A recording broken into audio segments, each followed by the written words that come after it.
Episode of Chokeslam Wrestling Report, and Kota Ibushi showing up at Bloods and Guts coming up this Wednesday. Do you guys think it's a good idea for him this is his debut? Uh, According to me, I think this is a little crazy for him to just join the, this Bloods and Guts right away. We're gonna be talking about that. We're gonna be talking a little bit about LA Knight and why is WWE ignoring his push and whatnot instead of going along with what the fans want. But of course, this is WWE. Plus, we're gonna have a little bit of impact, a little bit of a shocker that it caught me off guard as far as Impact Wrestling. We're gonna talk a little bit about New Japan and a little bit of NWA. So stay tuned. Coming up, the Chokeslam Wrestling Report. Top guy in.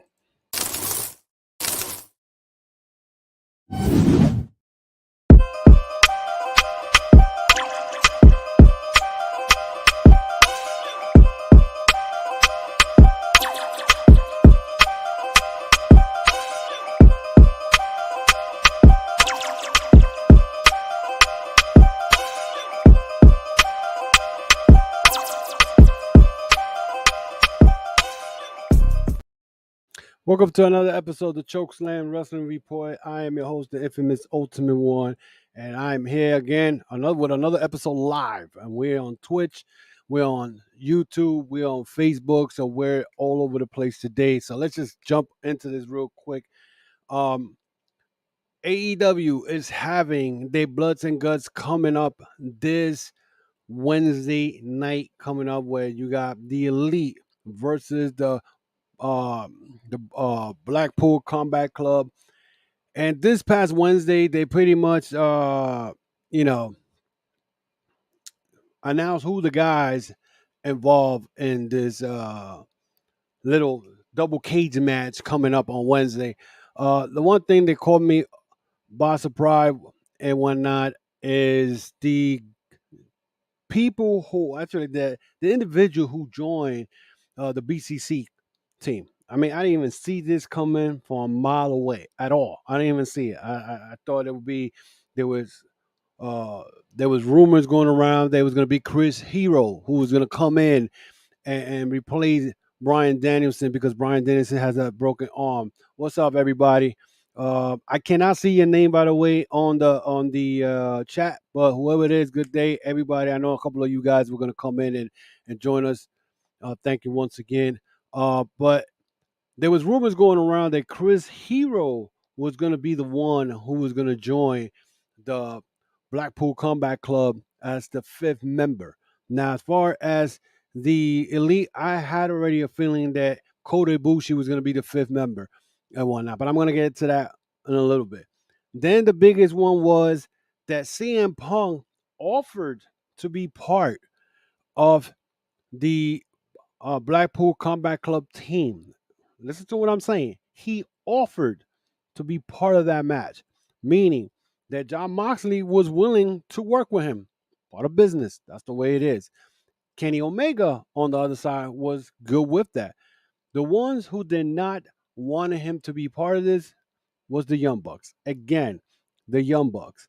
The Young Bucks again, once again, not wanting to work with someone. And this is not the first time we heard this, because before even this whole CM Punk situation that happened back in last August, the Young Bucks didn't want to work with certain individuals. They didn't want to give another match to FTR for whatever reason, because their feelings were hurt. So they haven't matured as wrestlers. But anyway, those were the rumors, Now, Pac coming in out of nowhere on Wednesday and hitting Kenny Omega with a chair shot from behind. It looks like he fits perfectly. And when I mean he fits perfectly with the Blackpool Combat Club. Now, the crazy thing is Don Callis is the guy who's going to be the who's going to create this family. The family is the Blackpool Combat Club. You know what I'm saying? Because he's looking for members. He already approached Jericho to join the family. He already got Konosuke Takeshita as part of that. You know what I'm saying? He may have Pac. Maybe Blackpool Combat Club is his family. Maybe this whole thing of him getting beat up by the Blackpool Combat Club was all set up from the beginning, and that's his group. Remember, Steven Regal or William Regal was the guy in charge of the Blackpool Combat Club. Now all of a sudden they walking around with no managers, with nobody, and what better person than Don Callis? Callis is a snake in the grass and the whole nine. So it, I mean, Pac fits perfectly with Blackpool Combat Club. Now, my little beef that I have, you know, is that Kota Ibushi is going to come in or do his debut on Wednesday in a cage match, the bloodiest cage match in AEW. Okay, what's up, Marco?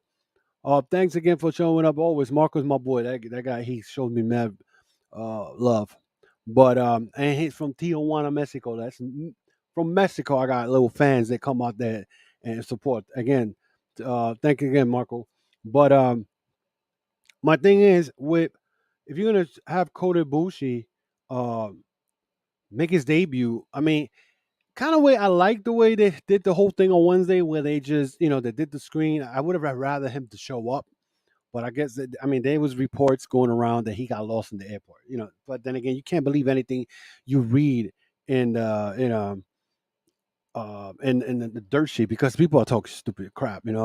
Uh, but I would have loved if he would have came out and then the whole thing would have been more impressive. But Kota Ibushi being part of this match, the bloodiest match in AEW history. I'm not saying in wrestling history. I'm talking about in AEW itself. Because every time there's a blood and guts match, people are going to bleed. People are going to get hurt. Everything and their mother is in that cage. You name it, bats, chairs, chains, everything. You name it is in there. So this is going to be very, very exciting to see. But Kota Ibushi, a guy who's a strong style wrestler. I've been watching Ibushi for God knows how many years. And me and my boy Mike, I mean, when we first saw him wrestle Ricochet at the Best of the Super Junior, we were impressed. We were so impressed by him, and Ibushi is no joke. But it's going to be interesting if he's going to go in first or he's going to go in last. I definitely want to see a match between Konosuke Takeshita and Ibushi because they both kind of have that similar style wrestling, and it'll be a strong style type of match. What do you think? Who you think you guys is going to win this? Uh, and Jay, thanks for joining. Yeah, Jay from the Turbuckle Tabloid. Yes, it was kind of dramatic and theatrical. Yeah, that is true. You know what I'm saying? And Mike, thanks for joining me. But it was, yeah, I think I would have been better off if he would have showed up because they made it so theatrical. They made it so, and I think he already signed. Ibushi already signed with AEW. That was already announced during the week. I think a week ago that he already had signed. The only thing is they weren't going to bring him in um, the way they didn't bring him in this past Wednesday. But it looks to me that I don't think it was I would have rather him show up at Forbidden Door, but because of his little beef he had with New Japan, maybe that was that. But he's saying no. His situation he had with Japan is already put under, under the under the bridge. There's no beef with that. Um, but I don't know. To me, I feel like that wasn't a good way. Yeah, uh, for them to, how you call it, to present him. I think it was he should have been there in person. But I think after all this bloods and guts, this has got to be the match that this crap is over. I don't want them to do like what they did last year when they had the blood combat, whatever the hell, Blackpool Combat Club against the Jericho Society or Jericho Appreciation Society. They had the arena, anarchy going on, and then you figured that was going to be over with, and it didn't. It kept going one on one, whatever. This should be over with. The Elite versus the Blackpool Combat Club. This should be over with and done. There should not be anything else after this. You know what I'm saying? Done with at all. So we'll see what happens. I mean, I still think they should. Again, my only beef that I had was that he didn't show up in person. I mean, the whole graphic, the whole introduction was cool. I liked it. I liked the whole thing, but I don't know. I think They could have done a little better. Uh, Going on with the little AEW, continuing on before I jump into WWE, we saw that Ricky Starks, uh, he turned heel, I guess so, because he cheated against CM Punk. I mean, instead of making CM Punk the heel, they're making Ricky Starks the heel, and Ricky Starks has been what a baby face for a year. You know what I'm saying? So at that part, I did not get it, and it's stupid because to me, I feel like they should have just they shouldn't um have something where maybe Samoa Joe interfere or something, but to turn Ricky Starks heel does not make no sense to me because now, it made it look like CM Punk lost to Ricky Starks because he cheated. I mean, if you look at the match, it looked like CM Punk has slowed down big time. Anybody who saw this match, him against Ricky Stark, he slowed down big time. So I don't know where they're going with this. I think they should have turned CM Punk heel because with all the beef he has, I guess they're not doing that. So I don't know. I like the fact that Willow Nightingale won the Owen Hart uh, uh, tournament because the girl is getting. I mean, she's been taking a lot of. Put it this way, she's been taking a lot of L's when it comes to the women's division in AEW, and it's finally she was able to beat Athena, and now she beat Ruby Soho. I still think that she's going to be Athena for the Ring of Honor Women's World Championship, and that's coming up. I think next Friday. I think next Friday is Death Before Dishonor. So I'm gonna definitely go through that card, and I'll probably give you a little bit of what I think that card is gonna look like. I also noticed that what else I saw there. The This thing with Luchasaurus, it doesn't matter at time before we see Luchasaurus turning on Christian Cage. Cage is walking around like with the belt like it's his. You know what I'm saying? And they're making Luchasaurus look like he's a goofball because he doesn't know that this man's walking around with his belt and he's holding his belt. So I don't know. It doesn't make any sense on that. Uh, Back in AEW Dynamite this week, not much to say there. I mean, we saw the whole thing with Kota Ibushi, but these MJF and Adam Cole, I am waiting. I am waiting for Adam Cole to turn. Now, actually, MJF turned on Adam Cole. Now, my boy Mike told me something about back in the day when Paul Orndorff and Hulk Hogan were teaming up in a match against the King Kong Bundy and Big John Studd. Uh, Orndorff and Hogan did the double clothesline and whatnot. I guess they always wanted to do double clothesline, and they never did. They finally did it, and that was the same night where Paul Orndorff turned on Hulk Hogan. Are we going to see that with MJF when they finally hit that double clothesline, and at the end, that's when MJF turns on Adam Cole? Or we could go on Roderick Strong turning on Adam Cole. I see that a mile away. Oh, I see that coming. You know what I'm saying? Or either I could see MJF turning on Adam Cole, and then Adam Cole going to Roderick Strong saying, "Oh, look, you was right. I should have never trusted him." And then Roderick Strong turns on Adam Cole. So that's the only thing good there. Again, the Jericho situation. Is he going to join Callis family? I don't see it happening, but I see that probably the whole JAS is going to get taken out by either by the Blackpool Combat Club and Pac and Takeshita. I see that happening. So we'll see what happens. I mean, we'll see what happens after Wednesday, and we're gonna. To me, Collision, and I told this to Mike. Collision has been better than Dynamite. It's better product. You know what I'm saying? And somebody say Christian has no relevancy in AEW, and I still think MJS is overrated, and I don't like spoiled brats wrestlers like him. Well, that's the whole point. He's a spoiled brat.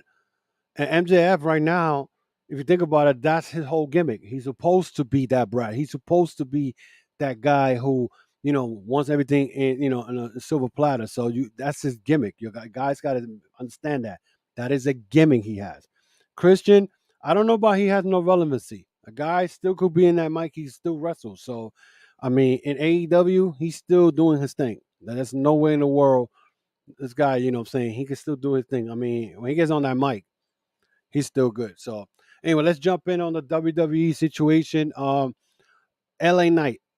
Now, LA Knight supposedly um, was not, and I repeat, was not in um in the SmackDown episode of last week in Madison Square Garden. Now they had him in a dark match. I don't know if it was after the show or before the show. But the fact is that there's not rumors, but reports going around that the reason they did that because they didn't want the fans in Madison Square Garden chanting for LA Knight on TV. LA Knight, as much as I'm not a big fan of his, whatever, he has been getting over in WWE. Okay. And this it just mind boggles me that you know the same people who complain that LA Knight is uh not getting pushed is the same people that complain about Raw and the show and blah blah blah. You know what I'm saying? Again, like I said, LA Knight, I'm not a big fan of his. I feel in a way he sounds like fucking Stone Cold Steve Austin a little bit. But at the end of the day, if he is getting over with the fans, okay, why not push him? Okay? Because let's be realistic. If you look at SmackDown, who's right now more popular than LA Knight? And don't give me this Roman Reigns and Jey Uso, because the Roman Reigns and Jey Uso situation, if you really think about it, it's more of how you call it, uh that storyline, that bloodline storyline that's continuing. We saw this on Friday where Solo Sikoa came in with Paul Heyman and Solo Sikoa and Jey Uso went at it. The end, I don't know what the hell Paul Heyman was trying to do, but he was going in that ring with that chair and he got super kicked. Okay, he got super kicked, got taken out, and then Solo Sikoa got hit with the chair by Jey Uso. So we know we're seeing all this going on, and the more I see this, the more it's showing me that most likely Jey Uso is not beating Roman Reigns for that belt in SummerSlam. We're gonna get the same result that we got a couple of years ago when Mr. Uso and Roman Reigns wrestled in a cage match. I think it was a Night of Champions, one of those, but it was during the pandemic, and Roman Reigns beat Jey Uso. So the LA Knight situation again, if you the LA Knight right now, after let's say Roman Reigns beat Jey Uso, right? Who other person in there in that roster in SmackDown could give Roman Reigns a run for his money and have the fans with him? Nobody else. You got only LA Knight right now. And don't give me anybody else because right now LA Knight is the guy who pretty much okay, I think that if you put him in the ring with Roman Reigns, I don't think if we could beat him, but he's gonna get that big push.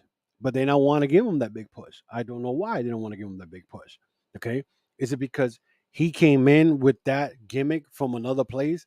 He was known as Eli Drake in Impact. He was a former world champion in Impact. And all of a sudden now he's here and they changed his name. First they had him in as a manager, and then I think they let him go. I'm not sure if they let him go or he came back or whatever they did.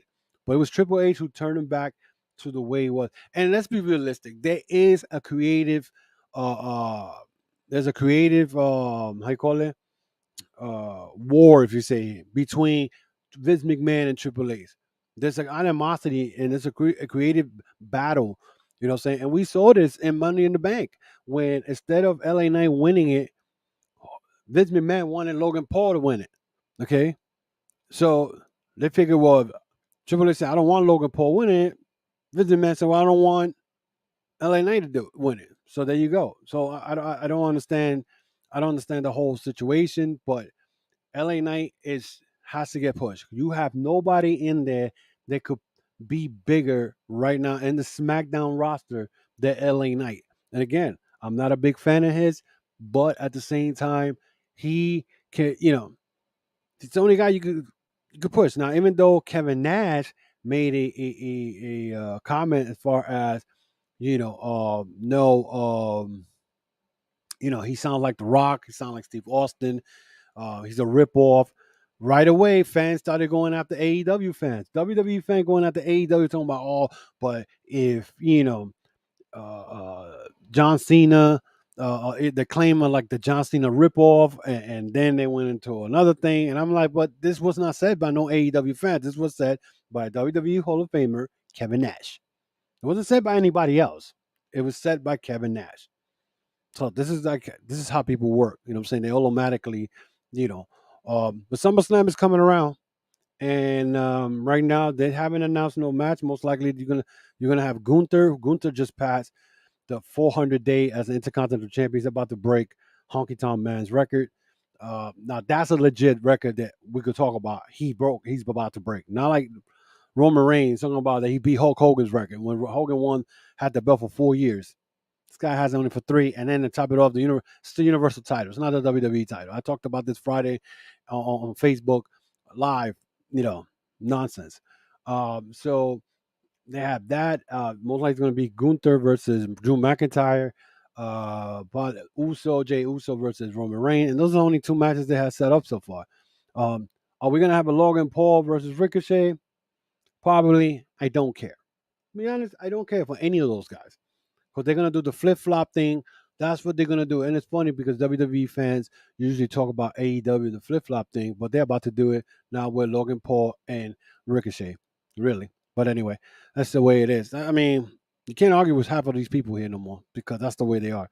Other news, Impact Wrestling was yesterday, and some of the matches they had the countdown for Impact's anniversary. We got a new digital media championship champion. Kenny King defeated Joe Henry to win the title. The Ultimate X match they had. Kushida defeated Jonathan Gresham, Mike Bailey, Kevin Knight, Alan Angel, and a returning Jake Something. As a result of this victory, Kushida now has the opportunity to challenge for the Impact X Division title. I see that Jake Something returned back to Impact. I guess nobody wanted to sign him because last time I saw him, he was in House of Glory. So then they have the Impact Knockouts World Tag Team Championship match. Masha Slamovich and Killer Kelly defeated the Covens, Kylie King, and Taylor Wilde for the Knockouts World Tag Team Champions. The Special Enforcer, Darren McCarty, former Detroit Red Wing hockey player, Eric Young and Scott D'Amore defeated Bully Ray and Dina. Eric Young returned after briefly being signed to WWE. The Fightful Select reported that the source close to the situation cited moral conflicts with Eric Young working with Vince McMahon. There was Eric Young's first match is being killed on screen by Cody Deaner, who he was able to defeat in the match. Of course, Darren McCarty also was not an unbiased official, willingly helping Team Canada get the victory. Impact X Division Championship. Leo Rush is now your new X Division champion. He defeated Chris Sabin to win the title after Rush ambushed him during his entrance and quickly pinned him after some frog splashes. The Impact World Tag Team Championship. Sculpture. Flash Morgan Webster and Mark Andrews defeated Bullet Club's Chris Bay and Ace Austin, Brian Myers and Moose and Sammy Callahan and Rich Swann to win the title. So there you go. You have new champions. I mean, ABC, Chris Bay, and Steve Austin, Ace Austin had those belts for a while. So Eddie Edwards defeated Frankie Kazarian. Impact Knockout World Championship. Trinity defeated Tiana Perazzo to win the title. Trinity, of course, was also known in WWE as Naomi. I knew she was going to win the belt. So, of course, Impact does what Impact does all the time. Anytime WWE former star comes into the company, they give him the title right away. So Deonna Purrazzo loses the belt after holding it probably for 2 months.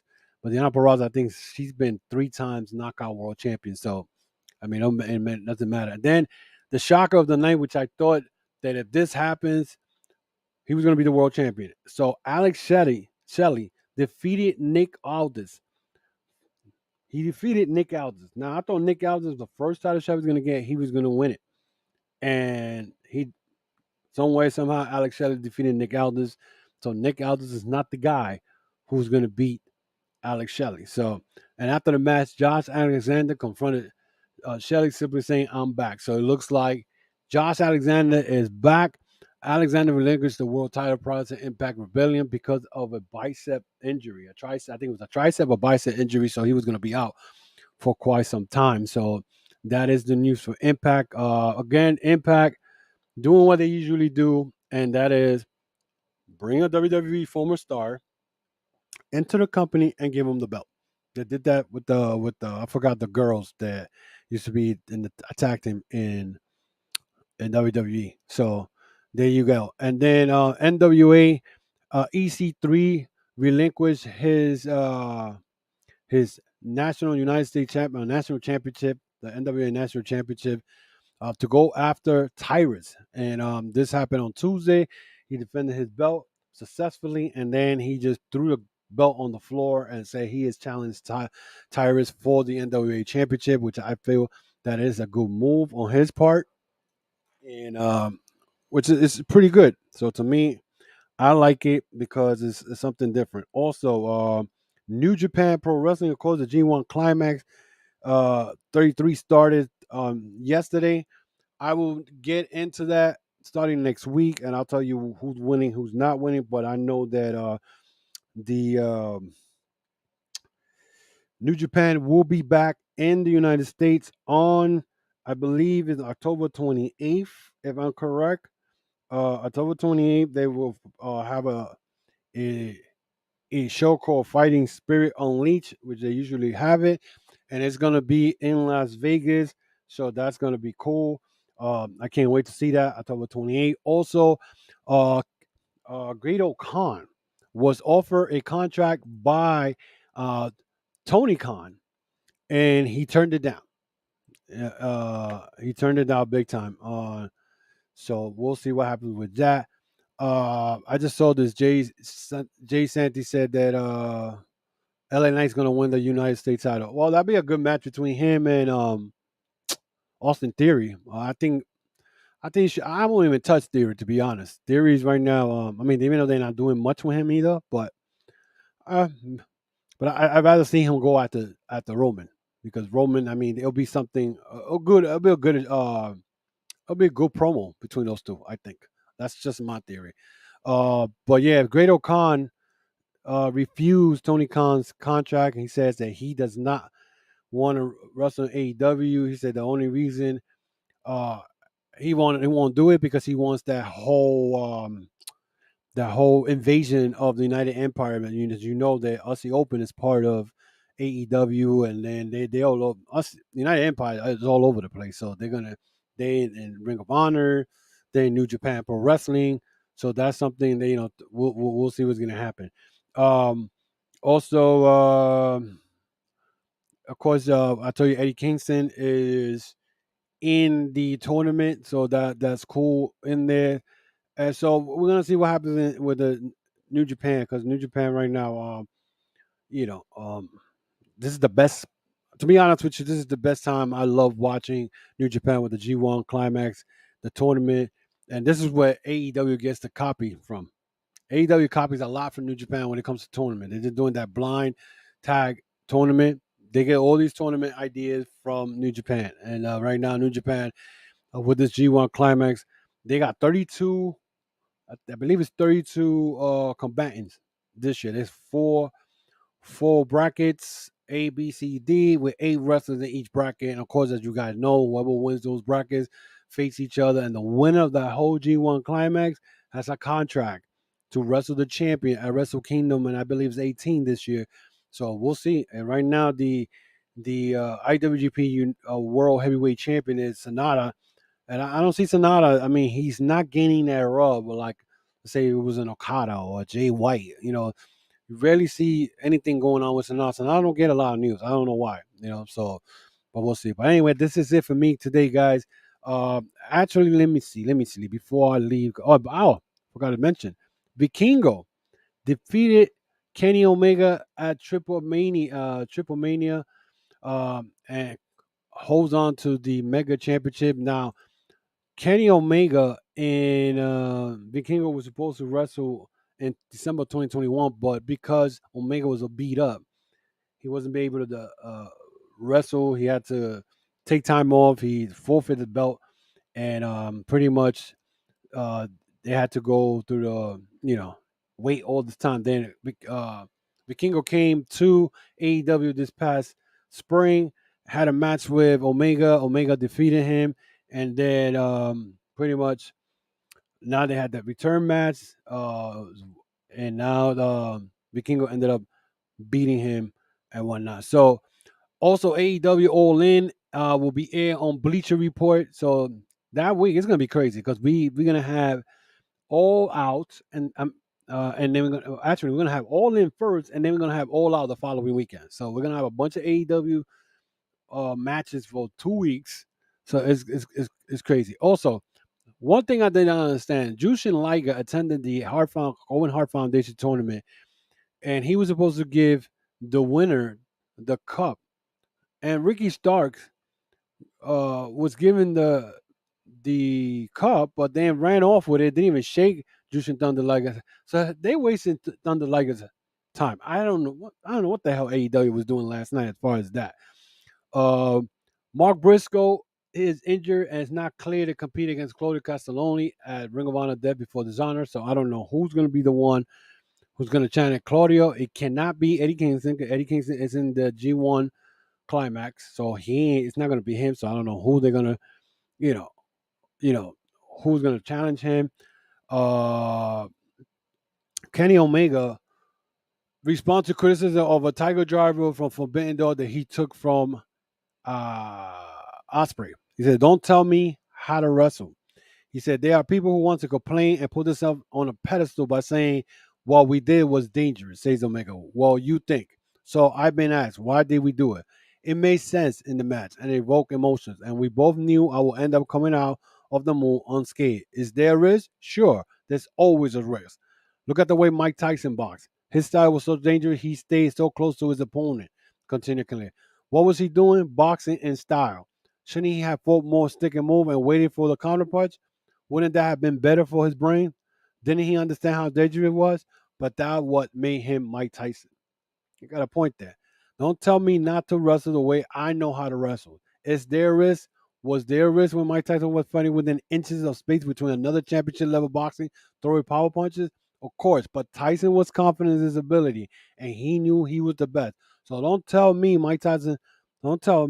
No, I'm sorry. So don't tell Mike Tyson how to box, and don't tell Tyson Smith how to wrestle. You aren't even close to being qualified. Shut the f up. It's true. It's always the fans who always got something to say, and they're not in that ring.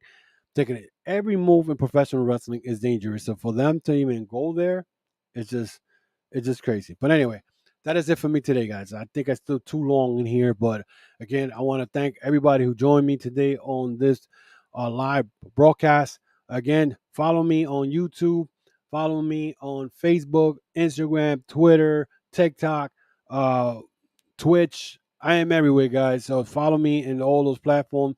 If you want to follow my, social media, of course, it's Facebook, Instagram, Twitter. Those are my main spot where you can find the Chokeslam Wrestling Report. Also, check out my podcast store, tcwr.veryinc.com. That's tcwr.veryinc.com. You can go there and check out all the merchandise I got. I got sweaters, t-shirts, and hats.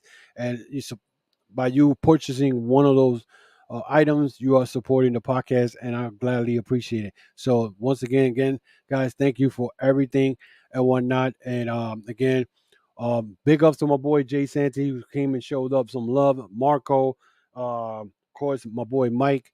I'm sure my boy Knowledge was in here too. So thank you for supporting the podcast again, guys. And I will see you guys next week with more news from the Chokeslam Wrestling Report. Top guy out.